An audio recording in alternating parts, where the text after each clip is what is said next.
지금 이사야 40장 이후로 역사적인 배경은 이스라엘 백성들이 포로에서 돌아오는 때입니다. 총 3차에 걸쳐서 포로 귀환이 되어지는데 돌아왔고 돌아오고 있는 중입니다. 그럼에도 불구하고 이스라엘 백성들은 과거에 입은 상처, 나라가 망했잖아요. 그리고 앞으로 어떻게 살아가야 되는지에 대한 막막함, 이 상처와 불안 사이에 놓여져 있습니다. 성경이 어떤 특정한 나라의 이야기가 아니라 우리에 대한 메시지라는 것을 우리가 감안을 할 때 이러한 이스라엘 역사는 우리의 사실 모습을 보여주는 겁니다. 우리의 어떤 실존과 같은 거죠. 과거의 상처와 미래의 불안 사이에 인간은 놓여져 있다는 것을 보여주는 거죠. 그 사이에서 어떤 돌파구를 찾는 존재가 인간인데, 우리도 삶이 어려운 시간을 지나갈 때 뭔가 거기서 돌파구를 찾기 위해서 애를 쓴 경험이 다 있습니다. 그런데 어떤 시도해도 어떤 방법으로도 별다른 소득이 없다라고 느껴지는 때가 있죠. 근데 사실 그러한 때가 오히려 우리에게는 훨씬 복이 된다라는 것을 성경은 말하고 있습니다. 그게 히스기야의 이야기이고, 히스기야가 어떤 소망도 찾지 못하고 하나님 외에는 소망이 없구나, 이런 사실을 깨닫고 배옷을 입고 하나님 앞에 엎드렸을 때 그때 인생의 돌파구가 열리죠. 성경을 보니까 우리는 어떤 상처와 불안이라는 이 현실 사이에서 뭔가 인생의 길이 열리기를 항상 우리는 기대하고 있습니다. 그런데 이게 언제 열리는지를 성경에 보니까 그 열리는 때가 일관되게 기록이 되어 있습니다. 성도에게는 길이 열리는 때가 돌파구라고 말할 수도 있는데, 어떤 길이 열리는 때가 일관돼요. 언제 성도에게 길이 열리냐 하면 지금의 모습과 아무 상관없이 길이 열리는 때가 있습니다. 그때는 성도가 성도다운 모습으로 살 때예요.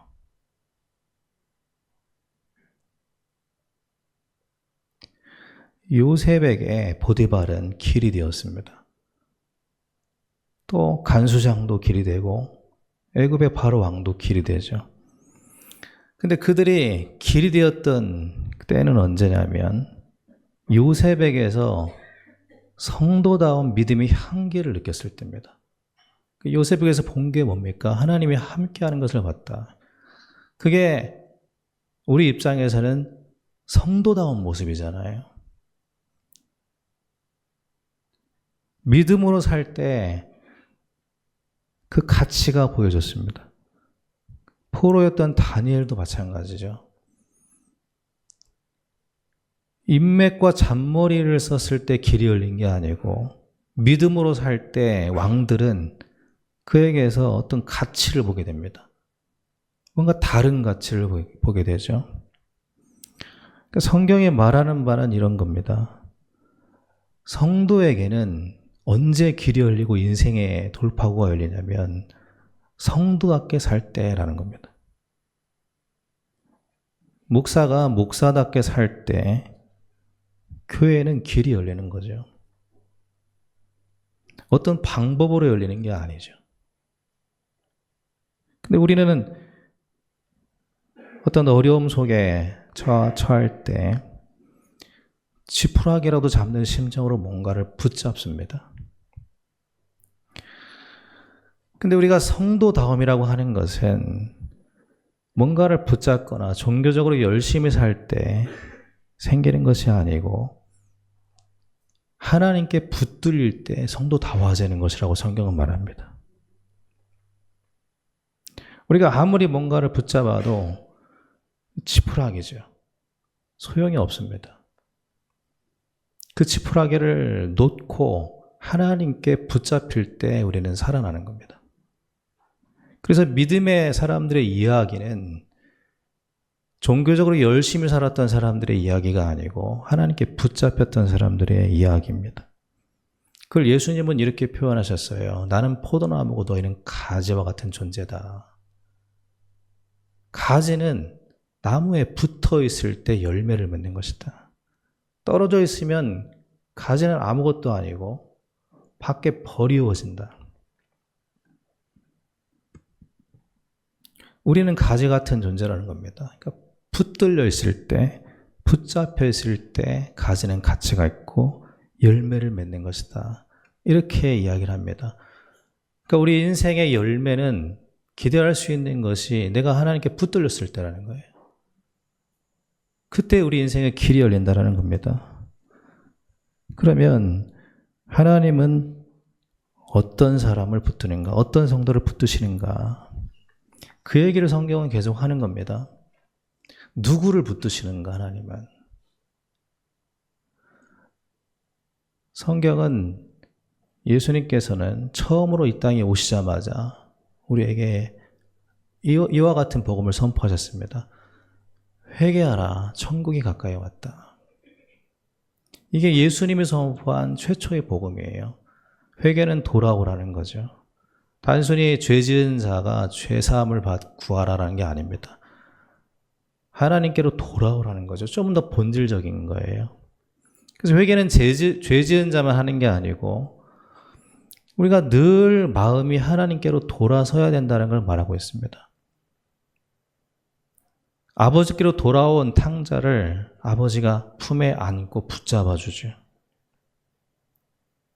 우리에게 원하는 건 뭐냐면 하나님 말씀하시는 것은 늘 아버지께로 하나님께로 돌아오라는 겁니다. 이게 지속적으로 돌아와야 된다는 거예요. 그리고 하나님께로 돌아온 자를 탕자처럼 아버지는 안아주신다는 겁니다. 붙잡아 준다는 거예요. 지금 이스라엘 백성들이 포로에서 돌아오고 있습니다. 근데 이것은 역사적인 얘기지만 영적인 교훈을 담고 있는 것입니다. 하나님께로 돌아오는 백성들을 향해서 하나님이 이렇게 말씀하십니다. 내가 너를 붙들리라, 내가 너를 도우리라, 이렇게 말씀하십니다. 근데 이 말씀을 하실 때 우리는 두 가지 입장을 보게 되는데 하나님의 입장을 보게 되고 성도의 입장을 보게 돼요. 입장이라고 하는 것은 내가 서 있는 생각, 가치관, 마음 이런 거잖아요. 어딘가에 서 있어요, 우리는 다. 근데 여기서 지금 성경 오늘 말씀을 통해서 하나님이 우리에게 보여주신 것은 하나님의 입장입니다. 먼저 그걸 보여줘요. 하나님이 어떤 입장에 서 있는지를 보여주시는데 변함이 없는 입장을 보여주십니다. 그게 오늘 본문인데 하나님의 반복되는 사랑의 고백입니다. 이 말씀은 마치 이렇게 보시면 될 것 같아요. 부모가 자식에게 보내는 편지 같은 겁니다. 자식을 너무 사랑하는 부모가 자식에게 보내는 편지 같은 거예요. 이렇게 시작합니다. 두려워하지 말아라. 너는 창조주 하나님의 것이다. 넌 내 것이야.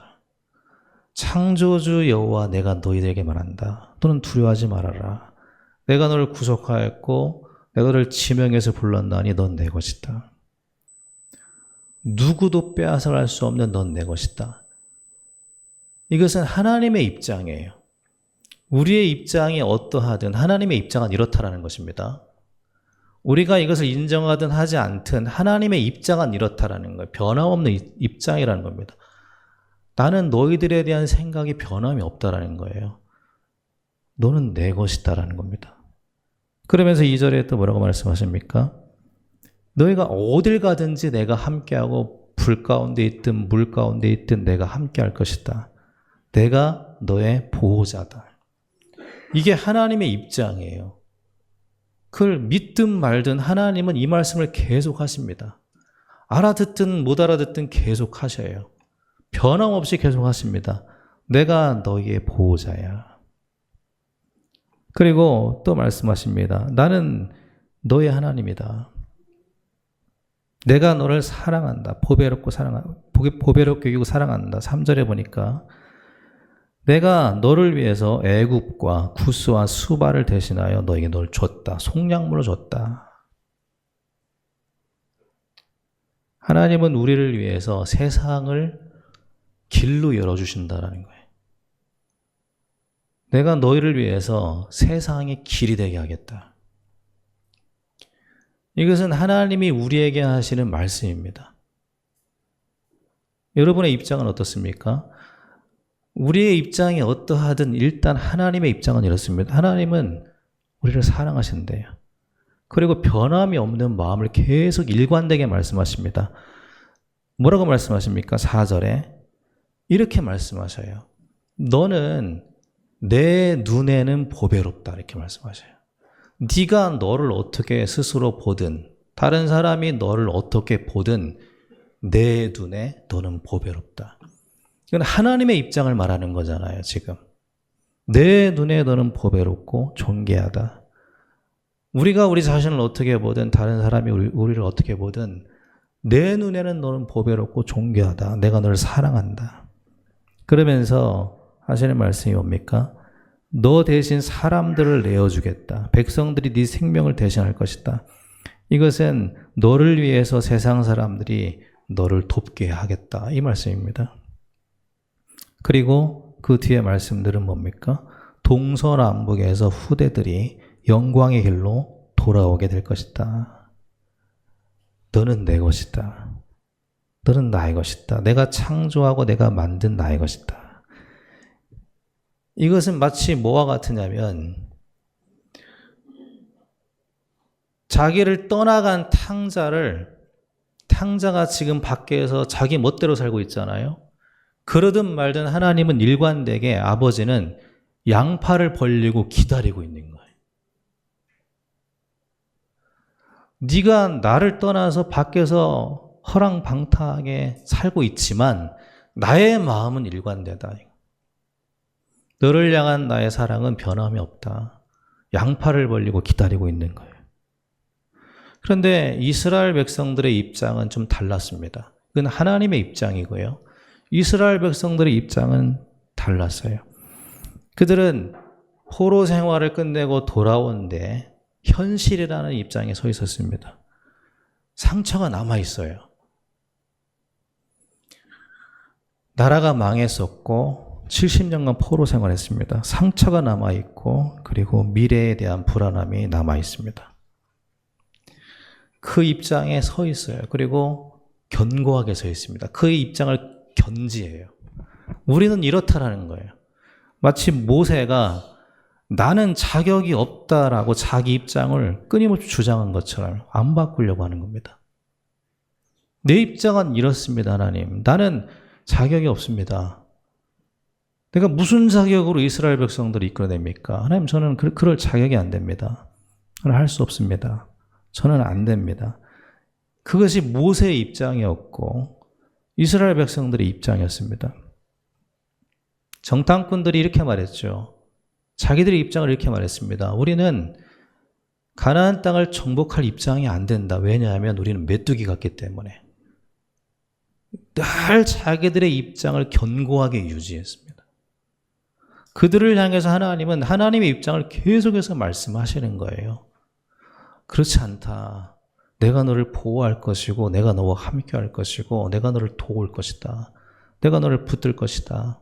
내가 양팔 벌려서 널 기다리고 있다. 이런 입장을 계속 말씀하고 계십니다. 오늘 본문에 보니까 가장 많이 나오는 단어가 있습니다. 오늘 읽은 1절부터 7절까지 가장 많이 나온 단어가 뭐인 것 같습니까, 여러분?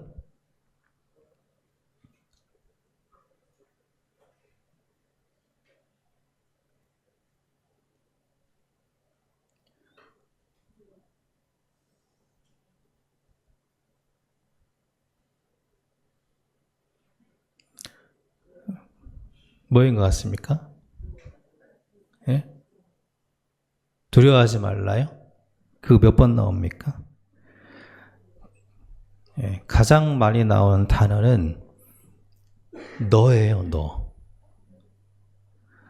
20번 이상 나옵니다. 너. 그러니까 하나님이 너는 우리잖아요. 우리에게 너에게 하는 말씀이에요. 그냥 대강만 한번 볼까요?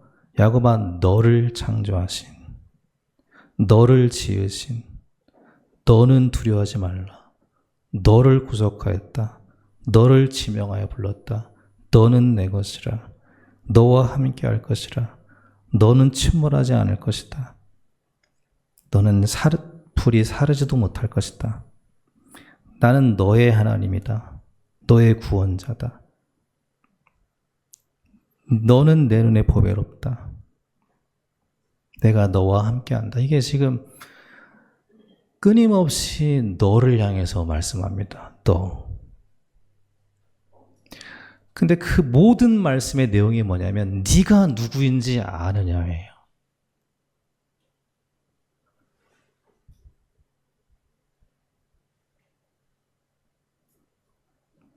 네가 누구인지 아느냐. 근데 이게 그냥 너도 아닙니다. 1절에 보면 지명하여 불렀다라고 하셨잖아요. 근데 여기 지명이라고 하는 것은 이름을 불렀다라는 겁니다. 그러니까 이건 그냥 너도 아니에요. 우리 이름을 부르는 겁니다. 성호야, 너를 내가 구원했고 너는 두려워할 필요 없어. 왜냐하면 내가 성호 너와 함께 할 것이기 때문에. 너무나 지극히 사적이고 개인적이고 친밀한 나를 향한 하나님의 메시지입니다. 너는 내 눈에 보배롭고 존귀해. 지금 누구를 향해서 하는 말씀입니까? 과거의 상처와 미래의 불안에 그 사이에 있는 이스라엘 백성들. 우리가 그렇잖아요. 그런 나를 향해서 하고 있는 말씀입니다. 네가 지금 네 눈으로 볼 때 상처와 불안 속에 있을지 몰라도 창조의 주인 내가 너에게 말한다. 내가 너를 보호할 것이고 너를 구원할 것이고 세상이 너를 위해서 길을 열게 할 것이다. 내가 너를 사랑한다. 내가 너를 사랑한다. 여러분, 세상은 항상 우리의 가치를 분석하고 평가하고 검증하죠. 그런데 하나님은 이 말씀을 통해서 우리에게 뭘 알려주십니까? 자격을 검증하는 게 아니라 자격을 부여하고 계시잖아요. 너는 내 아들이야, 내 거야.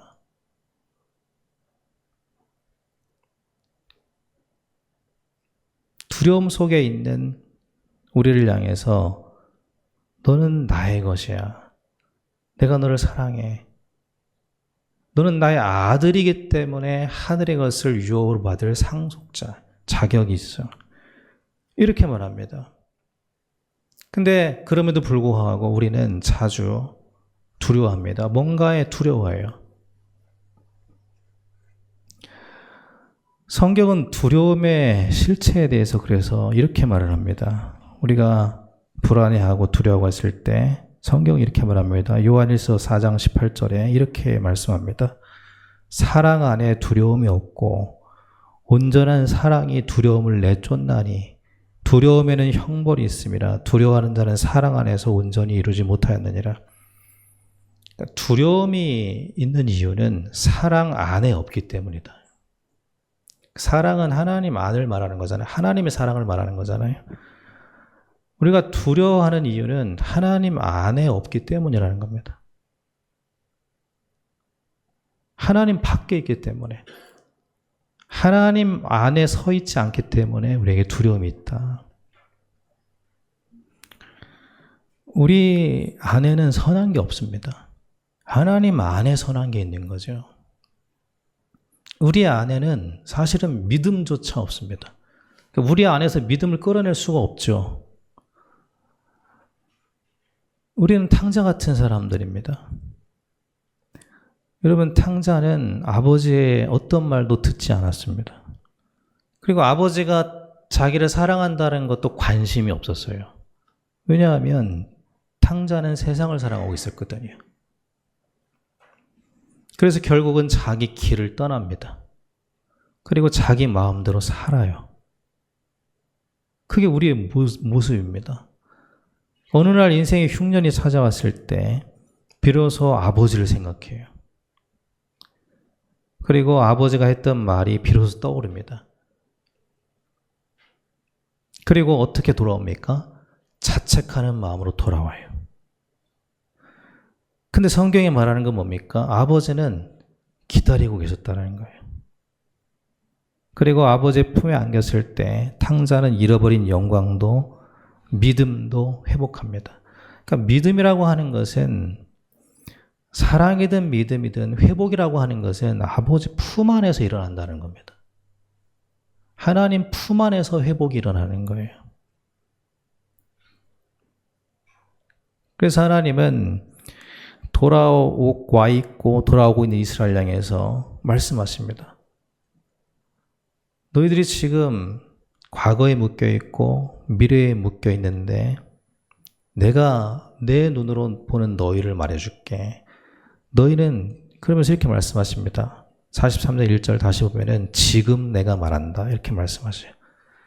지금 너를 향해서 내가 말한다. 지금 너는 보배롭고 존귀하다. 그리고 지금 내가 너를 사랑한다. 지금 너를 위한 길을 열어줄게. 지금 영광의 대로를 열어줄게. 내가 붙들고 있는 한 너는 내 것이다.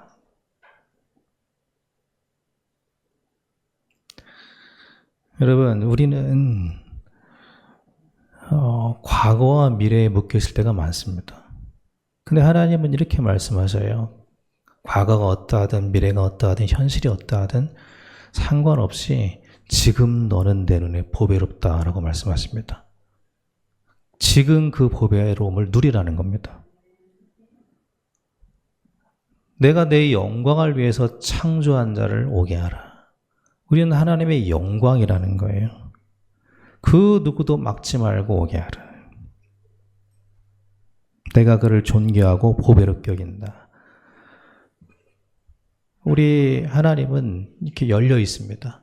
우리 교회도 열려 있어야 됩니다.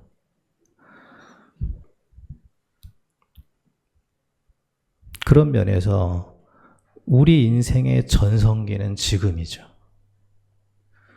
앞으로 전성기를 준비하는 거 지푸라기를 잡는 겁니다. 우리 인생의 전성기는 지금에 왜 그렇습니까? 하나님이 과거도 미래도 아니라 지금이 가장 보배롭대요. 그 하나님의 입장과 하나님의 눈으로 나를 보게 되는 은혜가 있게 되길 바랍니다.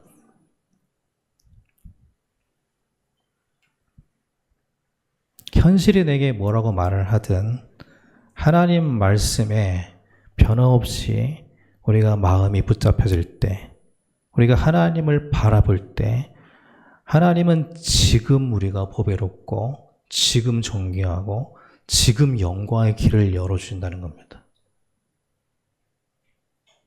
그러므로 우리가 해야 될 것은 딱 한 가지죠.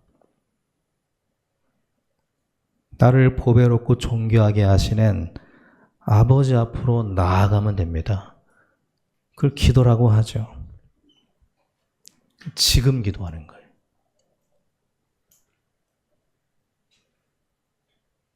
날마다 지금 기도하시기 바랍니다. 우리가 지금을 가장 보배롭게 사는 길은 지금 기도하는 겁니다. 하나님 안에서만 우리의 보배로움이 누려져요. 그 품 안에 있을 때 아들의 영광이 회복됩니다. 돌아간다라고 하는 것은 하나님을 바라본다라는 것이고요. 기도한다는 것입니다. 여러분, 우리가 어느 정도로 기도해야 됩니까? 기도는 시간의 양으로 평가할 수 없죠. 히스기야의 베옷을 입고 하나님 앞에 나아가시기 바랍니다. 기도라고 하는 것은 진실하게 하나님을 바라보는 거예요. 하나님 안에만 회복이 있다는 것을 인정하는 마음입니다. 그게 기도죠. 그런 진실한 기도는 시동을 거는 것과 똑같습니다. 아무리 좋은 차가 있다라 하더라도 시동이 걸려야 되잖아요. 우리는 보배로운 자인데 그 보배로움에 시동을 거는 것은 기도입니다. 그래서 하나님은 내가 너희에게 이 모든 언약의 말씀을 줄지라도 기도하여야 할지라고 말씀하세요. 기도해야 된다. 구해야 된다라고 말씀하십니다.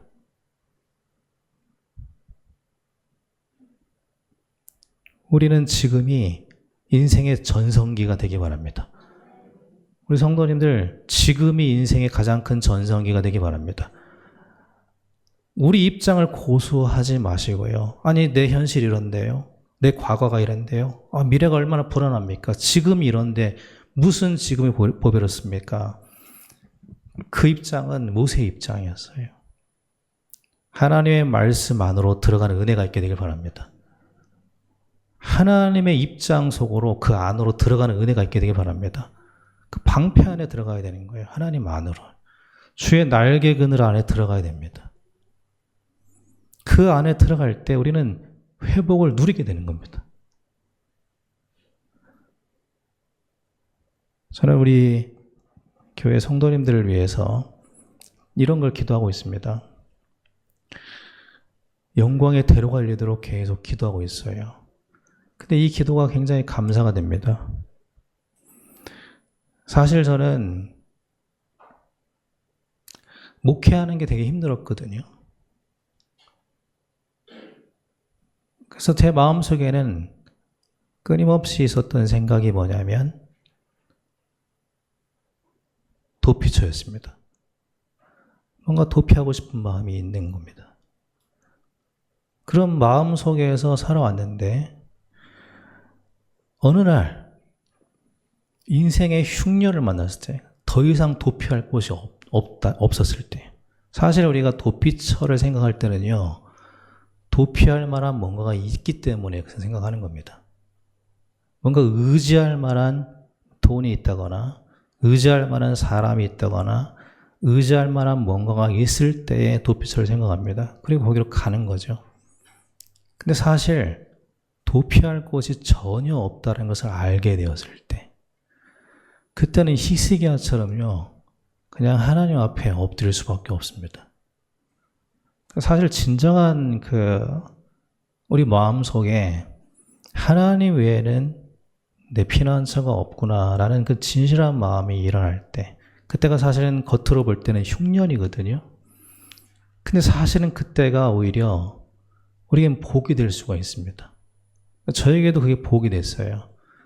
그 인생의 흉년을 만났을 때 하나님 앞에 진실하게 엎드리게 되었고, 그리고 하나님 품 안에서 현실이 회복된 게 아니라 하나님에 대한 믿음이 회복되었고 내가 누군지에 대한 가치가 회복되었습니다. 저는 지금은 제가 목사라는 게 얼마나 영광스러운지 모릅니다. 제가 수십 년 목회하면서 이렇게 목사가 나에게 가치가 있고 영광스럽게 느껴진 적이 없습니다.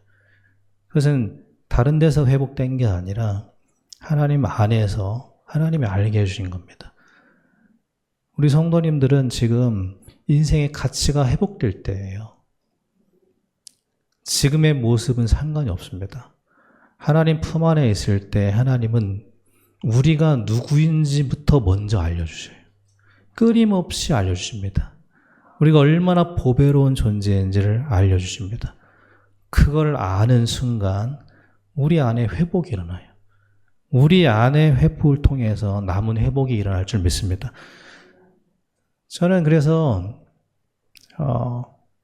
제가 가는 이 길이 너무나 영광스럽고 감사합니다. 그리고 가장 감사한 게 뭐냐면 성도들 위해서 기도할 수 있다는 겁니다. 제가 여러분들을 위해서 기도하고 있습니다. 이게 저한테는 가장 큰 영광이에요. 제가 사는 삶의 이유 중에 가장 중요한 이유 중에 하나입니다. 지금 여러분은 전성기를 걷고 있습니다. 이게 정말로 믿어지고 그리고 실현되길 바랍니다. 가장 보배로운 인생, 그 보배로움이 회복되시고 그 보배로운 인생, 그 영광의 길이 여러분에게 열릴 줄 믿습니다. 이 길을 걸어가는 우리 모든 성도님들 되기를 예수님의 이름으로 축원합니다.